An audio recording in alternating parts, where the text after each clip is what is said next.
Slope is one of my favorite games to play in school, so when I was scrolling through YouTube this morning and I saw a video where Dev Banana challenged himself to create it in 24 hours, I knew I wanted to try and challenge myself as well. But I wanted to make it difficult. That's why I gave myself only 3 hours to recreate Slope. Stay to the end to see if I could recreate the whole game. Now, real quickly, if you haven't played Slope before, it's a game about a ball rolling down an infinite hill, gaining speed the farther you go. You need to try and avoid the red blocks and stay on the track. So I started my timer and got to work. The first thing I did was open up Unity. I created this slope and then a ball, and then I just let it roll down. Then I attached the camera to the ball and created an offset for it to have the same point of view as the real slope. Then I found this sprite that I've used in some of my other projects and I put it onto the ball and turned it green. The next step was the ball to actually move with the player. So I wrote some code to add some force when you press the left and right buttons, and then I added the ramp on the end of the slope to give you the boost. I also went and set up the speed limits for the player. Next, I wanted to start working on the environment a little, so I created this all black skybox, and then also at this point I had put on the same sprite for the ball onto the ground to make it green. After that, I got to work on the death blocks. I reused the same tile sprite for everything else and I turned it red.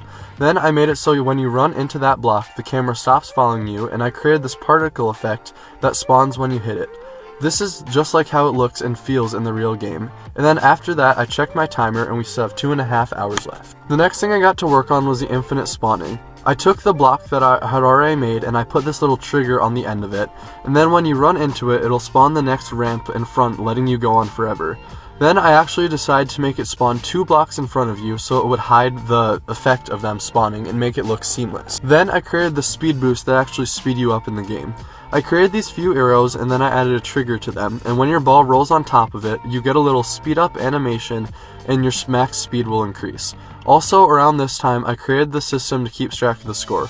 Basically, whenever your ball goes over a ramp and spawns another obstacle, your score will also increase by 1. Next, I wanted to start working on the environment a little bit more, so I created these pillars that will spawn on either side of you. The way I made it go on forever is the same way I made the ramp spawn. When your ball reaches a certain spot, the next few will spawn and it will look infinite.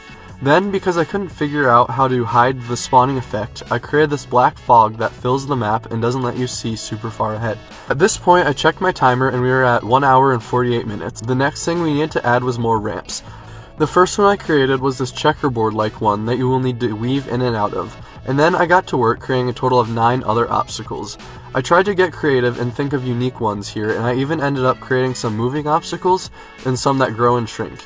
This was actually an extremely time-consuming process because when I checked my timer, we were already down to about 1 hour left.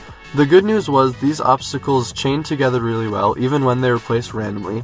And at this point, I was basically done with the main gameplay. The next thing I wanted to do was create the menu, so I created this title with a button that shows you up at the start of the game, and when you press the button, it drops you straight in.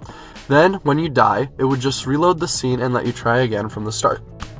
Now we have around 45 minutes left, and I was trying to think of new things to add to come up with more time. So I created this ambient particle system that just adds atmosphere and makes the game look more complete. That only took me around 5 minutes, so the next thing I tried to do was create a song. I chose some electrical instruments and started placing blocks on beatbox, and I created this song that I actually think sounds really cool.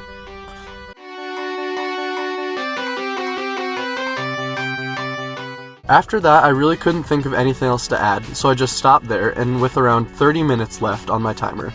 I'm so proud of how this one turned out, especially for only making it in 2.5 hours. I'm not really sure how it took Dev Banana so long to make it, but I'm so thankful for the inspiration for the project. By the way, my goal is to get 2,000 subscribers by the end of the year, so if you like this type of video, please consider subscribing or click on another video. Thank you so much for watching.